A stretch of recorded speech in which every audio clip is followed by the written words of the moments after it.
My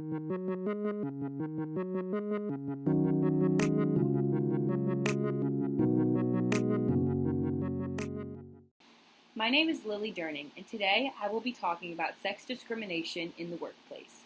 The U.S. women's national soccer team has recently won their fourth World Cup title. Hosted in France on July 7, 2019, the American team edged out the Netherlands with a score of 2-0. On the final whistle, fans erupted in an aggressive chant, shouting, "Equal pay." The chant comes from an event that happened just 3 months before the tournament even began. The women's team sued their employer, the U.S. Soccer Federation, under the basis of sex discrimination. The men's team is compensated a significant amount more than that of the women. The women believe, rightfully so, that the gap in salaries is disproportionate as the two teams do the same exact type of work. So, how can they sue? For starters, the difference in compensation is a direct violation of the Equal Pay Act of 1963. This act is simply defined as an act requiring men and women to be paid the same amount for the same job.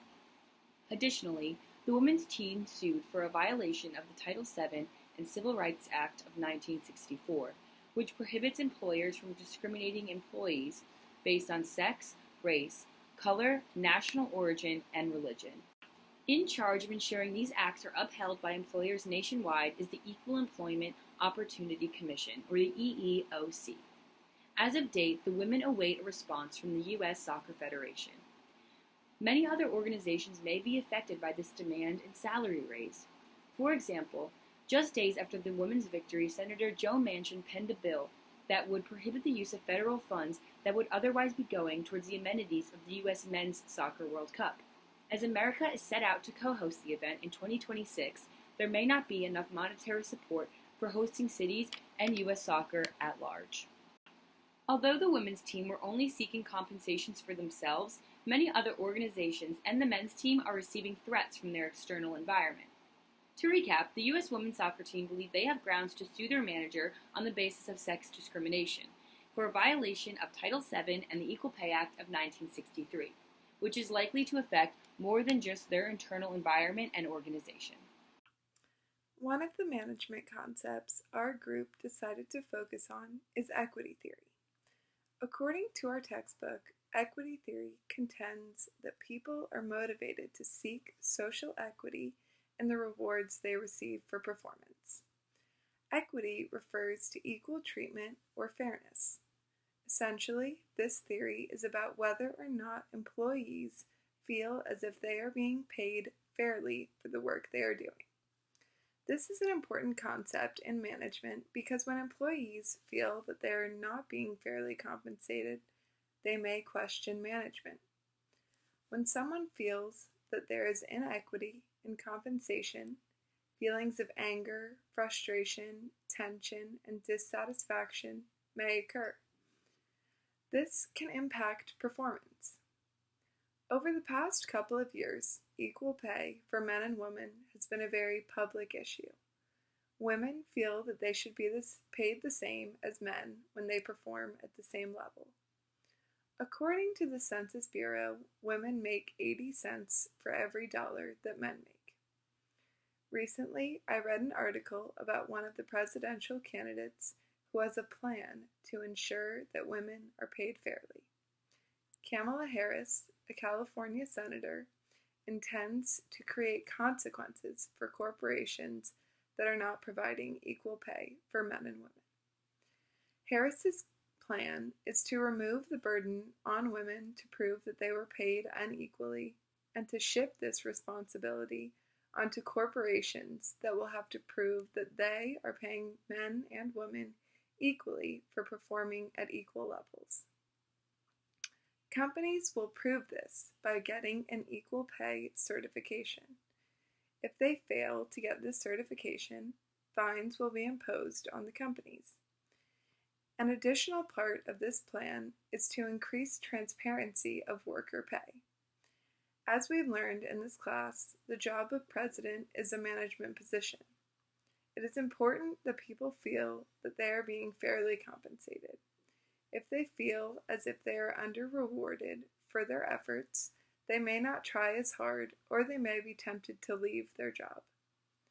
It is essential that managers ensure they are paying people fairly so that their employees remain satisfied. Transparency is also key because this can help managers and employees accurately identify gaps that need to be addressed.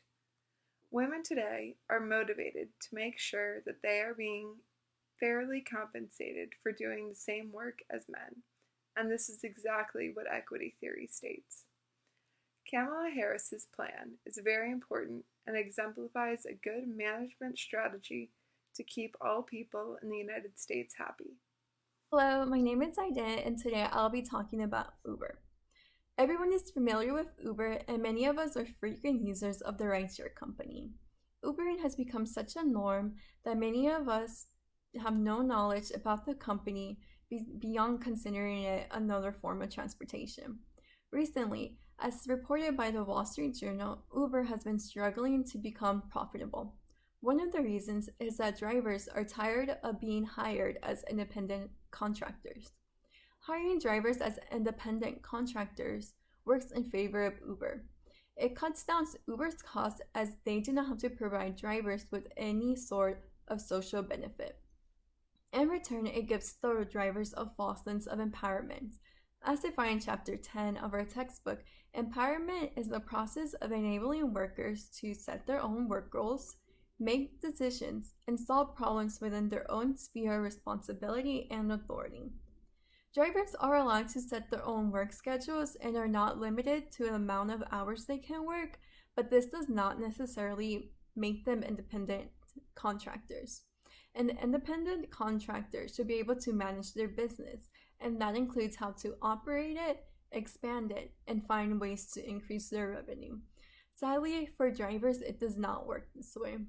According to Rosenblatt from the Harvard Business Review, Uber unilaterally sets and constantly changes the fares passengers pay, what drivers are paid, and commissions it takes.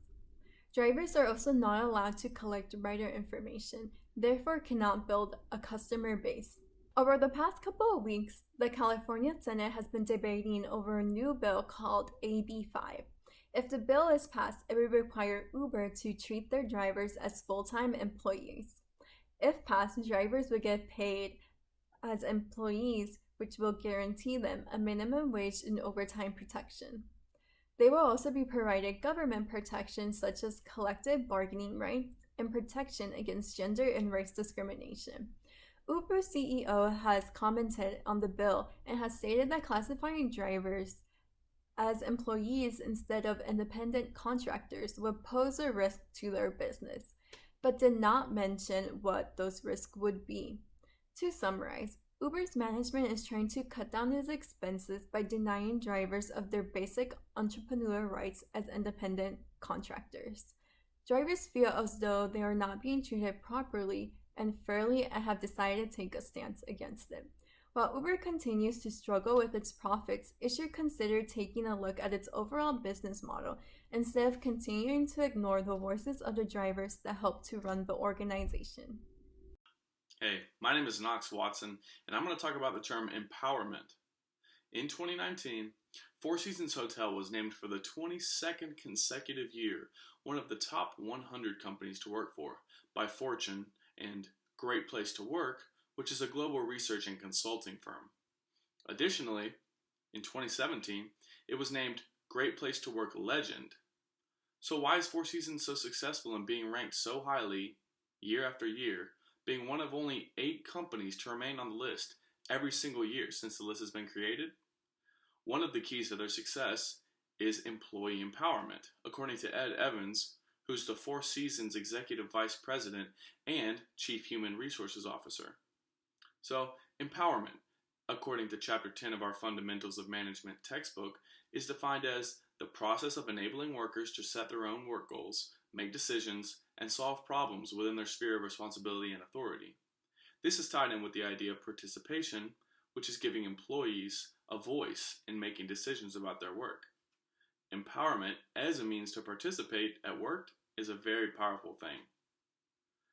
An analysis by the Harvard Business Review in 2018 found that empowering leaders are more effective at influencing employee creativity than routine task performance. So how can a leader empower employees? Well, employees need to be aligned with their individual and organizational goals. That is, the goals of the employee have to be lined up with the goals of the business. Also, employees need the autonomy to make decisions and the accountability for their choices. That is, facing the repercussions of the decisions that they make. Like Ed Evans says in his interview, the same level of care that we extend to our guests applies to our people. By empowering our employees and giving them the tools and trust needed to succeed, they, in turn, carry our values forward, connecting deeply with our guests and creating the memorable experiences that we're known for. So, to summarize, empowerment is the process of enabling workers to set their own work goals, make decisions, and solve problems within their sphere of responsibility. And employee empowerment is a great means to enhance the creativity and effectivity of your business.